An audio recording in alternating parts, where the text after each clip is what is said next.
Okay guys, this is pretty awesome. I finally got one of something that I've been looking for a very long time. What is it, you may be asking? Well, it's probably not something you're expecting, and I might not even know that it existed. Let's talk about it.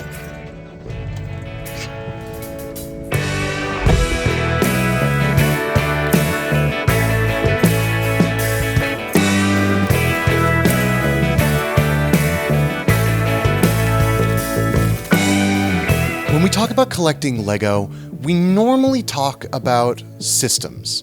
Bricks, minifigures, clutch power, build techniques. But for a franchise like Lego, the world is a lot bigger than just the bricks. Some of the most interesting items in my collection aren't made of plastic at all.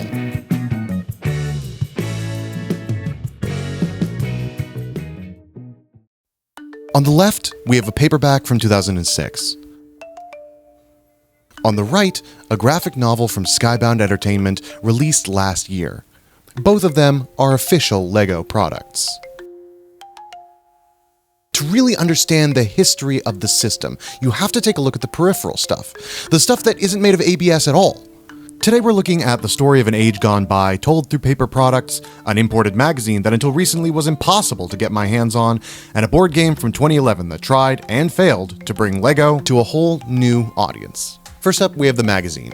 Now, if you live in Europe, you probably see these all the time, just kinda around. But if you live in America, this might be new to you. You might not know that folks over across the pond see an entirely different world of Lego entertainment. This is published by Blue Ocean Entertainment. Blue Ocean is based in Stuttgart, Germany, and they're basically the kings of consumable Lego entertainment. Since around 2015, they've been pumping these magazines out monthly. They also make the magazines for Lego Minecraft, City, Marvel, DC, and Star Wars, and I've been dying to get my hands on one of these for ages. Thankfully, I feel like folks in the States are starting to become aware of them, and various companies have started to spring up to provide their importing services. I went through Brickhead's toy company, who advertised themselves everywhere for their ability to send you a magazine every month for a subscription fee.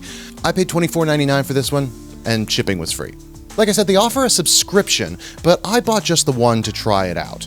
I ordered it back in September, and it took a little less than a month to get here, so if you order, you'll still get one pretty timely. Is $25 too much for a magazine? Maybe, but you aren't just paying for a magazine directly from the supplier. There's a lot more that goes into getting it to your doorstep. And with today's interesting geopolitical climate around importing things, let's just say I'm happy to pay a little extra to get my hands on this.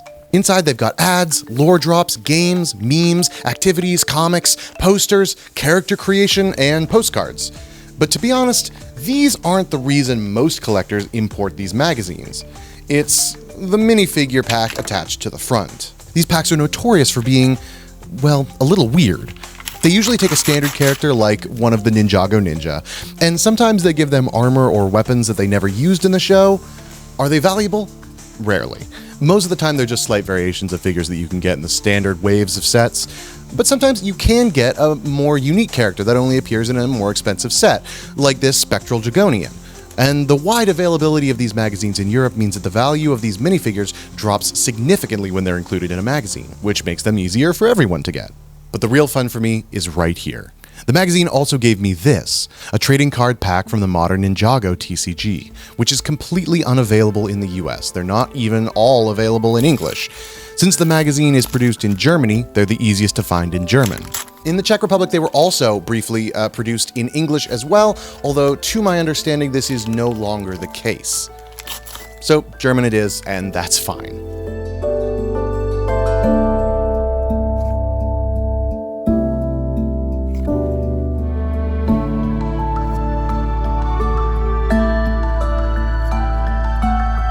And this brings me back, because these are not the first Ninjago cards that the LEGO company has produced. These are the 2011 and 2012 Spinjitzu battle cards. They came alongside the spinner sets of the era and had functions that were meant to be played with in the Spinjitzu battles.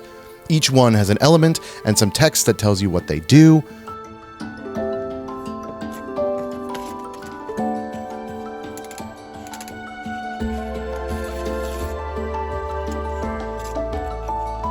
Yep, can confirm this works. But fast forward to the Blue Ocean cards from this magazine.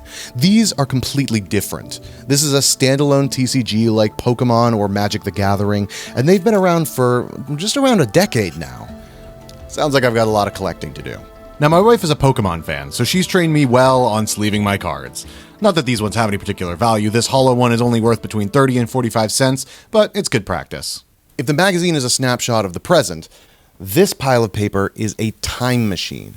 I didn't just collect these for the stories or for a sense of completion, although that was a factor.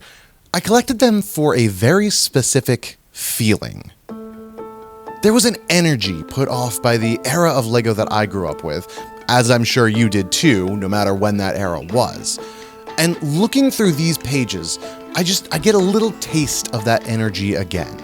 Think about what it felt like to finish a build in 2012. You've made your way to the back of the manual, and there's these super cool spreads that show you art of all the characters available. There's places to check off collectibles and ogle at the other sets that came out in the wave, and the club magazines took this one step further. For a lot of us LEGO fans who grew up with the brand throughout the 2010s, the 2000s, even kind of the late 90s, this was the way to stay connected with what was going on with the theme. It was first published in 1974 as Bricks Kicks in the US and Bricks and Pieces in other countries, and ran for 43 years until its final issue in 2017, at which point it was turned into the LEGO Life magazine, which, for the intents of this video, we'll treat as just a different beast. For a long time, it was free, it was colorful, and it was like the dopamine rush of the internet, but before the internet was around to do that for you. When I look at this next to the Blue Ocean magazine that I showed earlier, the lineage is pretty obvious.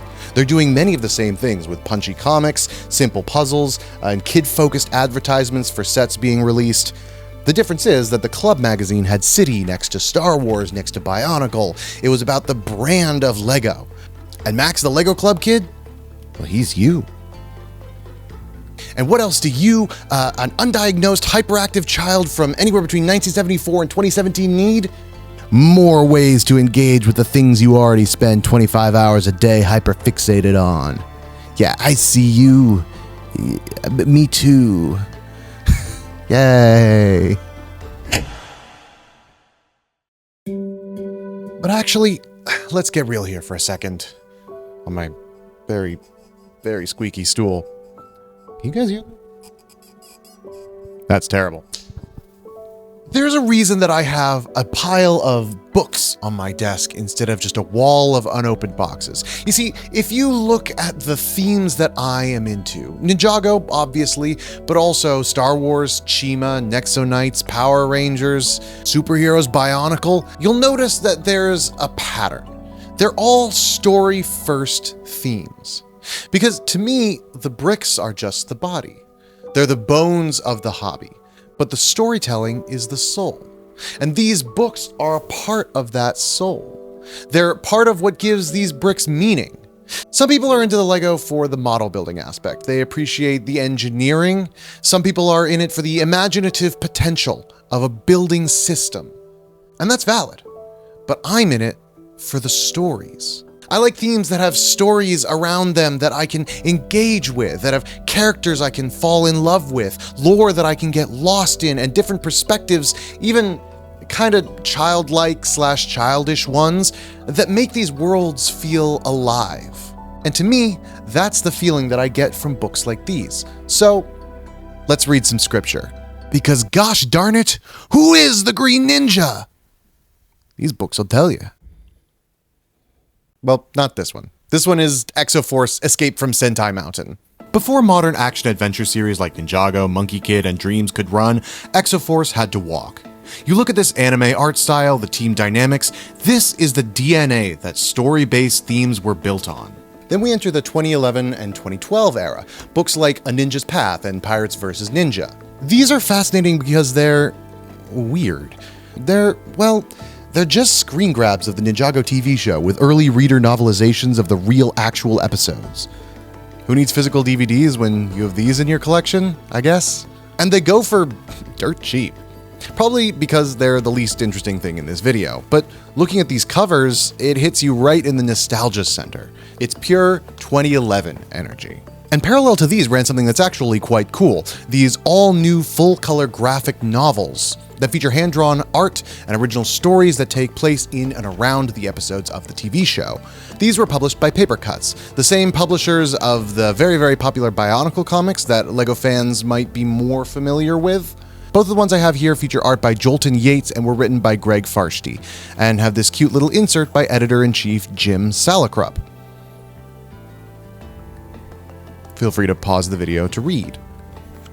I love these. I think that they're very charming, and I think that there's something that's pleasantly kind of off-putting about seeing something that's normally confined to the shape of plastic and rigid 3D models, now given the softness and the flexibility of hand-drawn art. There's some other cool things in my collection, books like this amazing but true book of LEGO facts and stories, various character encyclopedias, various visual dictionaries, a book about minifigures that I read to death when I was a child, catalogs both new and old, The Secret Life of LEGO Bricks, cards that I'm saving for another video, chopsticks.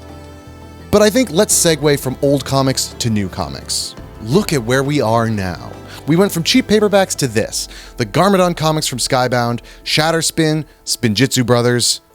First, let's take a look at Spinjitzu Brothers. Now, this isn't a comic, it's a full prose novel with illustrations, and to be honest, the text is pretty tough. I'm still working on my reading comprehension, and there's furries. So, I'll get back to you about this one. But this is where things get serious. This is the Garmadon graphic novel. We aren't dealing with paper cuts anymore. In 2022, LEGO partnered with Skybound Entertainment. For context, that's the same studio behind Invincible and The Walking Dead comics. They brought in writer and artist Treve Wong, and he created something that transcends toy marketing and is just genuine art, like a real story. You know, my favorite thing about the movie is like it feels like a movie. It feels like a real life. The story follows Garmadon after March of the Oni, trying to figure out whether he can be a good person, while still being the destroyer. It's introspective, the art is really pretty for something that's based on LEGO, and it treats the character with a genuine respect. And technically, this does live alongside the whole Christofern arc from the TV show when we finally got Garmadon back and crystallized, but they can both exist. They followed it up with Shatterspin. This is a prequel focusing on a young Garmadon, and it could be considered essential reading for the current show Dragons Rising. It explains the origins of the Shadow Dojos and the Wolf Masks. If you don't read it, I don't think you're necessarily missing out on any plot from Dragons Rising, any necessary lore about the Shatterspin or the Wolf Masks or the Wildness or whatever, but it's still a really fun read. And this is what I mean about the soul of the hobby. These books validate the plastic. The sets give us the Wolf Mask warriors, but this book gives us the tragedy of why they exist. And they aren't done. We know that there's a third installment of the graphic series coming out in March of 2026 that centers around the Serpentine War and features all of the previous Elemental Masters before the Ninja as the main characters. You know, the same figures that are coming out as the anniversary figures in the 15th anniversary Ninjago Legacy sets. Good thinking, LEGO team. If you're a collector who only collects the bricks, then you're missing out on some of the most interesting versions of these lesser-known characters. At least in my opinion. So we've covered the hype, and we've covered the lore. But in my opinion, one of the wildest intersections of LEGO and non-LEGO play and interaction has to be when they tried to gamify the physical experience. This is the Ninjago board game, set 3856. I picked this up at a flea market for $5. On Bricklink, they go for about $25, so financially, I'm winning. But is the game actually a win? For context, this comes from a very specific era, the LEGO Games theme that ran from 2009 to 2013. This was LEGO trying to break into the family game night market. Their big innovation was the buildable die. This rubberized cube with LEGO studs on all sides. The idea was theoretically genius. Build, play, change. If you wanted to change the rules of the game, you literally rebuilt the die. It's the most LEGO way to handle game balance I've ever seen. I have an extra die lying around and I've put all these tiles on them. Comment below with what you think these could do and what kind of game you'd like to build. But in my opinion, for collectors, the draw here isn't the rules, it's the pieces. These are the microfigures. They aren't standard minifigures, they're single molded pieces designed to fit on a single stud. Yes, they're plastic, but they're just adorable. And they're weird, and seeing a tiny little J next to a tiny little skeleton general is just charming. So I roped some friends into playing this with me to see if it holds up, and the verdict is... it's okay. Oh, because I still have to beat him, don't I? Still to beat him.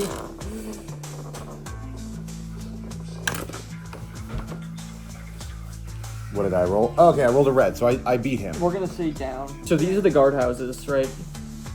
And in them is either a gray or gold. If it's gold, we get one. I'm assuming... Alright, so because you were in a square with a guardhouse, you can immediately search it. That was my goal. Yeah. Okay. And you get a weapon. So I get to put this on top of the guardhouse, I imagine? If the marker is gold, you find a golden weapon. Take a golden weapon from the side. The mechanics are pretty simple. You navigate the fortress, you fight skeletons, you try to collect these golden knives.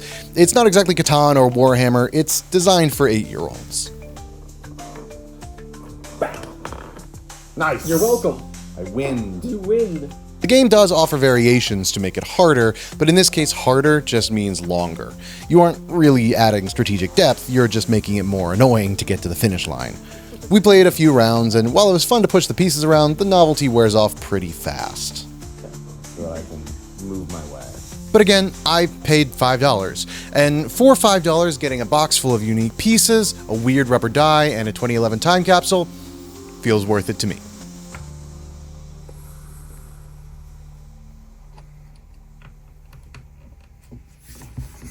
Open it up. Oh, it's silver, I think. Rats. What was the silver thing? Means you have to pull a guard into your space, and then you battle it next combat. We are locked in Mortal Kombat. Rip.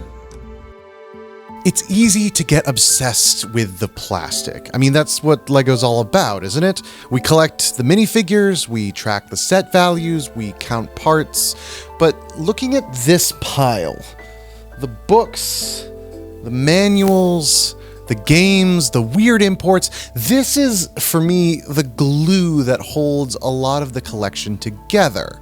It's not that the collection is worthless without it, but gosh, it does make it a little bit more interesting, doesn't it? Being a collector isn't just about owning the plastic, it's about owning the history. The sets give you the characters, but these peripheral items give you the world, the story, and most importantly, the feeling. This one got my wife really excited because she had this set as a kid. So I was kind of flipping through this. She was going, nice, sweetie. And then we got to this one. She goes, I know that one. I had that one. Let me know in the comments if you have fond memories of the LEGO Games theme, or if you're one of the few people in the world that actually knows the rules of how to correctly play the trading card game. Thank you for watching, and I'll see you in the next one.